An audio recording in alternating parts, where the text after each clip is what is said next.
Hey everyone, so Kidna's banner is now in the game and we're going to be doing a proper Shuji summon as of now. Obviously no, I TLDR in the previous video I said this isn't worth the summon currently. I do think the banner's okay, it's just more the timing of the banner. It's squished literally in between anniversary, so it's just not the best idea. You have, was it 4 banners that just previously came, all with some of the best characters in the game. I mean characters like in general, like everyone loves Amelia, everyone loves Rim and Ram, stuff like that. Not saying they're the best in the game or anything. Arguably, if anything, Echidna is one of the best in the game. She holds her own in PvP. She can literally carry an entire class. I'd say Mono Purple is one of the least supported mono teams out there, but with this character alone, they're extremely viable. So yeah, overall a great character, just a really bad banner to pick her up in. Festival characters, it seems like they have terrible rates. We're gonna go into the rates here. Echidna is usually at a point. I thought it was a 0.3. It's a 0.29. The other feature units are a 0.3, and then the other 3-star units are a 0.1, 0.42. It's terrible because she's lower rate than any of the other featured. It sucks. It doesn't seem like a big deal, but actually, dude, I've gotten so many multis in. It's very noticeable. You're pulling a lot of 3-stars, which is nice because I do believe that the rates for festival banners are just straight up increased. We have 10% for 3 stars. Instead of, I believe the normal is 7.25, something like that. Let me just check the. Let me just check this.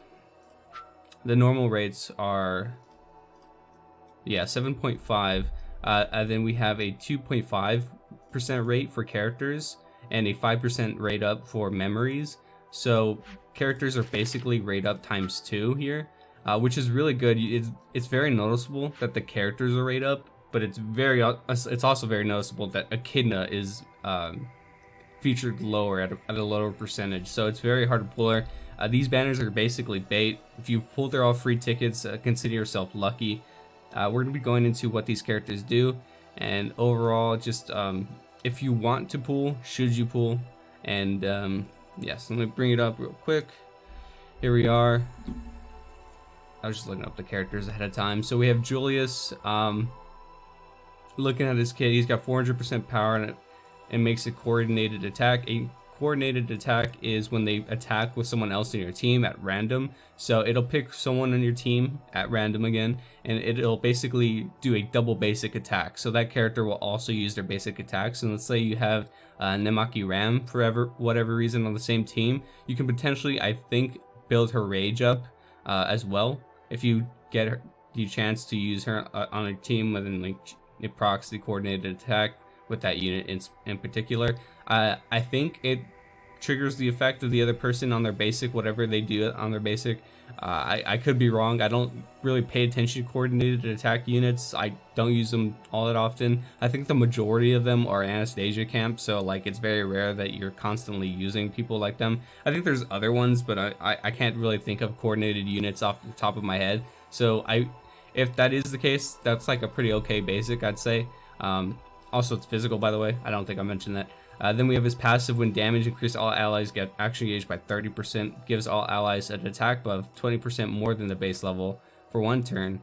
I believe this means like attack buff is, I believe it's normally like 50%, so this means it's like 70% instead. So it's an enhanced attack buff, so that's pretty cool. And at the start of battle, gives a self cover for 1 turn. Obviously, if you have Echidna, this is pretty useless, but with Blue sort of making a comeback, he's pretty much your only option for cover units. Still, I'd say he's kind of underwhelming. Going into his physical, or going to his skill 3, his physically attacks a single enemy with 700% power, has a 100% chance to remove all buffs for enemy, and inflict defense down for 2 turns to give self cover again for 1 turn. Then looking at his stats, he's got HP, agility, and then attack 30%. That is terrible. Then we have HP 16k, attack 1300, which is a pretty solid attack stat. Then his defense is 800, agility is 167, pretty solid. Then we have the standard 50, 120, 20, 35. The reason giving attack like in this case, like you see the stat Then you see the attack buff, which you think it's really good, but this guy's a cover unit. He's there to literally protect your entire team, and with the stats that he currently has and the boost he gets from bonus skills, he just didn't really age well. He's a fantastic leader skill, I'll say though. Debuff resistance is probably the best leader skill in the game for PvP besides attack. So he has that going for him. Although it's just like with all of these skilled up units and that's insane units that we have nowadays, mono blue just doesn't have the right teams to make this guy work anymore, and he's not going to be able to tank pretty much anyone. So although Amelia is a great addition for blue units, I still don't think that she has a proper team. If you want to run mono blue, I've seen some people do it. I've never had a trouble with mono blue. I've been playing again a little bit more PvP. Never had any troubles with mono blue. They're pretty terrible at the moment. If you do potentially let them get ramping, you know, obviously he can spiral out of control with Amelia increasing her damage turn after turn, and then Felix potentially debuffing your entire team, and you can potentially have 2 cover units. But I just don't see it being, or I don't see this Julius being very viable. I feel like mono blue is probably going to get another support, another tank sometime soon. I feel like they're due for it. And yeah, so this guy's great. He's a great addition for Anastasia camp, but I do feel like he'll be outdated pretty soon. Then we have Frederica. She did get a buff a couple months ago, like half anniversary, I believe, was when they got the buff. So I could be wrong there, but she's quite the old unit, so I wouldn't expect anything out of her. Although she does hold up for how old she is, I wouldn't say she's a must-have by any means. But if you're a Frederica simp, obviously she's the only Fred in the game, so I would understand if you'd want to. Physically attacks a single enemy with 400% power, 100% chance of inflicting taunt for 2 turns. Taunt's really nice in PvP, although it is not the best in PvE, just because people can be immune to it. You have cover units. It's kind of like useless. I feel like your character needs cover rather than taunt. Again, because taunt you can be immune to. You can't be immune to buffs on the enemy's team though, so that's like why cover is so strong. Although you can just have an enemy that removes buffs upon hit. So it's either or, you know, based on your content. I'd say it's probably just better for PvP. And then she has a passive when damage gives self 30% action gauge and restores 15% maximum HP. That's a pretty solid, like straight to the point passive. You can kind of see why she still holds up to this day, although it isn't much. It definitely keeps her alive in certain situations. Then the fact that she's a maid gives her access to a lot of the maid only memories, which are really good as well. Then physically attacks a single enemy three times with 333% power each hit, has a 100% chance of inflicting taunt to the enemy for 2 turns and increasing cooldowns of the enemy by 1 turn, and gives self defense up. So again, very bare bones kit. It's very straight to the point. Everything flows really well together. Another reason why she's so viable even until this day, but it's just nothing spectacular. You know, you have all these crazy units that give a million buffs on like 1 hit. It's just not worth it anymore. Again, I feel like blue's going to be getting an overhaul pretty soon, so we'll probably be seeing a lot of these characters just be outdated straight up. Then I want to talk about 3 hits means you have a chance of 3 times proccing this taunt. That goes for every unit in the game. No matter, just calculate how many hits they have, then that's how many times you have it proccing like debuffs and stuff like that. Then bonus skills, defense, debuff success rate, and then attack 30. Attack 30 is okay. You know, I guess you can have some DPS with your tank, but again, it's very more straightforward nowadays, where if you have a tank, you know, they're going to be boosting their stats, so they're just way better at their job, instead of back in the day when they've been mixing stats up. Like you have defense on a tank that's only 10%, and then you have attack 30% for some reason. Debuff success rate I can kind of understand, although I'd probably want it at like a 10%. I wouldn't want it taking up like a 20. I'd probably replace this with like HP or something, and then have the defense be 30, or vice versa, either or. But yeah, then we have increased all blue units allies debuff resistance by 50%. It's a solid leader skill, but it's like it's very particular because it's only blue, obviously. Then we have Julius just also being a blue unit, but covering everyone, although that is only for PvP. So I do believe that adult Felix has the same leader skill. I could be wrong. It could be like 40% or something. But yeah, overall, just Adult Felix is pretty much the answer to both of these units, I'd say, in some type of way. Then looking at her stats, she's got 14k HP, a little on the low side. Attack is okay. Defense a little on the low side. Agility is definitely very low. Debuff success rate is the only thing buffed here, again, because of this 20%. 50, 120, 35 standard. She's a physical unit. What really keeps this character alive, I feel, is how cohesive her kit is, and the fact that she's in a melee camp with a maid tag. I feel like that could be a great combination for some very niche stuff. So I think she's great to have in the box, but nothing worth summoning for, you know, outright. Then we have Sword Saint. Sword Saint's drastically fallen off. She used to be one of the best single target DPS in the game. Then we have free Lab Rhine. I think that should just cover this character completely. The fact that we have Lab Rhine, there's no point to summon on this character ever again. Then we also have Nemaki Ram. She's way better than this Sword Saint in DPS. So then also she's AoE, so that should just tell you how it is. Although I could see this character probably being great for maybe some Sword Saint content. I don't know. If we ever get stuff like that, then she can potentially be that. But that's like the only place I see her being like the go-to unit rather than a second-hand option. Physically attacks a single enemy with 400% power, reduces self cooldowns by 2 turns. That's pretty good to keep her going, keep her in the fight. I think having this as a consistent way to fight, or a consistent way to do attack, is really good. This is actually pretty solid basic. Then we passive at the start of the battle, at the start of each stage. So this basically means every single phase. So if you have 3 waves of enemies, every single phase this passive is going to be restoring. So that is a very good thing about her. Although when you have like such buff heavy teams nowadays, you don't really need any of these buffs in particular. Give self attack, defense up, agility up, and crit rate up. So this character is always going to be critting, so that's pretty good. For 3 turns, and grant self for invincibility for 1 turn, 50% more than the base level. I would assume that this is for the rest of these. So these are some enhanced buffs. And then I don't know what invincibility. I don't know how you can make that 50% more. But it is what it is. Then we have skill 3, physically attacks a single enemy with 1200% power, 100% chance to inflict stun, and inflict 3 damage over time for 2 turns. I feel like if you're fighting a PvE enemy and they're not immune to damage over time, this could be a great character option, especially if you get the memory with Felix and Subaru gold, and you can, oh no, it's Felix and Krush, I think. That memory, 1 gold applies an extra 2 damage over time, so you can potentially be applying 5 every time you hit this, so you can really just stack those damage over times and cheese a boss. Other than that though, damage over time isn't too insane, and then stun as well.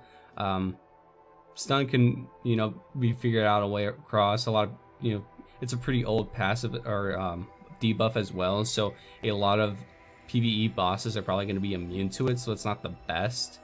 Then we have bonus skills, crit damage 20, crit rate. These should have probably been switched in my opinion, because crit rate you know, is already being buffed here, but it is what it is. Just, I guess, more insurance that you're going to be critting, so you can put a crit damage memory on her, you can put an attack memory on her. Probably attack is the best way to go. Then we have some 10, 20, and then 30, attack 30%, which is really nice. And then the passive the leader skill here is the wrong one. I'm not sure what happened here. Increase all green allies debuff success rate by 40%.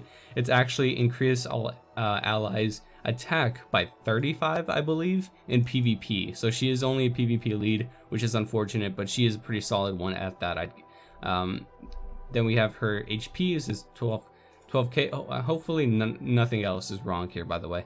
Her HP is going to be 12k, a little on the low side, but again, she gives herself that defense boost, as well as having it's a pretty low defense, I'll give her that. But then she does have, you know, invincibility and better team options nowadays, so that's better. Then she has 15k attack, pretty high, not the highest. You know, we have some AoE units now with even higher attacks, so that just goes to show that she's getting a little outdated, slowly but surely. So she is a great addition to have to the box, but again, we have Lab Rhine, we have Nemaki Ram. there's no reason why you should be summoning for this character in specific, unless you just really like the character, obviously. I'd say just let her come to your box naturally. It's not very often we get units to come back, so I guess this would be a great time to summon for her if you really wanted her, but again, not a great summon overall. Then we have the Kidna, the goddess herself, the one that got away. Starting from skill 1, magically attacks a single enemy, 400% power, 100% chance to inflict distraction for 3 turns. Pretty solid distraction on basic, I'd say. 3-turn magic cooldown, or 3-turn cooldown, magically attacks all enemies with 500% power, 100% chance of inflicting agility down, for 3 turns, increasing their cooldowns by 1 turn, and decreasing their action gauge by 30%. And that's just a skill 2. It sounds like a skill 3. Magically attacks all enemies with 700% power, has a 100% chance of inflicting attack down, defense down, recovery seal, and buff seal for 3 turns. So pretty solid overall. Has a 100% chance. Then obviously, you know, the only character in the game with skill 4. We're assuming, you know, festivals are the ones with skill 4s, but we have never gotten another festival since, so we'll have to wait and see. Has a 100% chance to reduce everyone's action gauge by 200%, basically restarting the battle, and remove all buffs from all enemies and allies. Activate field effect that applies debuff chance up, debuff resistance down, and a resistance to everyone, or debuff immunity cancel to everyone for 3 turns. So basically, everyone on the field is going to start from 0. Everyone's going to be based off of their own agility, no memories, no, you know, agility buffs or anything like that. It's going to be straight raw stats, and that's where her leader skill comes in. And then once that field effect is activated as well, you're going to be getting debuff chances up the wazoo. Like, everyone's going to be hitting what their kit is intended to do. Everyone's going to be getting debuffed. Everyone's going to be getting stunned, distracted, charmed, everything like that. So, and there's no way to become immune, so for 3 turns. That's insanely powerful. You can really control a battle like this. It can definitely spiral out of your hands if you're not careful, but for the most part, a lot of teams are really solid at just controlling the battlefield as soon as this pops off. Then we have her leader skill, which is increase all allies agility by 10%, which is insanely strong for her kit. It seems like a little underwhelming just by 10%, but she's the only agility leader in the game, so she doesn't really have to compete with anyone. And when she has some of the fastest characters on her team, and she has a great agility stat, it's just gonna roll right through your team if you let her get this off. So then we have her bonus skills: defense 10, agility 10, HP 30. Interesting that there's not a 20 in there somewhere, but agility 10 is just another cherry on top for her. She's there to tank a little bit. You know, obviously her kit is just complete straight cucking. She's not really there to really pop off or do anything. I'd say the most that she can do is probably the skill 3 and the skill 1. Skill 2 with the agility down is nice, and the action gauge by 30%. But when you're reducing everyone's action gauge by 200, you're pretty much already set there. So, and then we have her HP, almost 20k, pretty solid there. Her attack is actually pretty good, seeing how it doesn't get any buffs whatsoever. Defense is a little on the low side, but it does get that 10% up. Then we have her agility, 176, crit rate, 50, 120, 20, 35. So overall, a great character. She can definitely carry an entire color on her back, and that's why mono purple exists right now, because they don't have any actual like mono support. The way I classify mono teams is by having units that give permanent stat boost, like as Swimsuit Betty. I believe she gives like permanent HP and defense boosts. She's insane. And then we have Nemaki Ram, which also gives permanent stat boost for their respective characters. Like if you see here, we have Rem. Her passive, EL allies will always have 70% more HP and 30% more attack. So this is just stat boost. Like, that's it. If you distract her, I wonder if this goes away, but we don't have that many distract units in the game right now, besides mono purple. And if you're fighting mono purple, you probably just don't want to be fighting mono purple. So yeah, when units have stuff like this, I classify this as mono support. Purple has nothing of the sort. They're actually super lacking in support, and I think this Echidna really just brings their level to the level of mono units. And as soon as we get a mono, type character for purple, this team will probably be definitively the best team in the game, in my opinion. Probably. We'll have to wait and see if that character is any good. If they're trash and just have that mono support, obviously not. But I feel like if they literally do anything useful in addition with that mono support, it'd probably be worth, getting. But yeah, so that's gonna do it for the video. Obviously, those are what the characters do. I don't recommend summoning here. Again, we just have so much coming, so much that's already here. It's just not worth it. It looks like she's gonna be coming every month, so just wait a month, just chill out. The rates are terrible, so like you really want to have that huge number of gems to really go in on this banner if you're expecting something. Also, her memories here, which is agility, like 20. It's like 23%, and then you get invincibility at the beginning of the turn. All of this only applies if you're a magical unit. And yeah, that's about it. Also, their respective memories came. Julius's respective memory, Sword Saints, and Frederica's, I believe. I'm not sure if that's hers or not, but I know these two are theirs. Overall, just a skip, and I hope I informed you all on making an informed decision. So yeah, I'll see you guys next time. Thanks for watching. Later.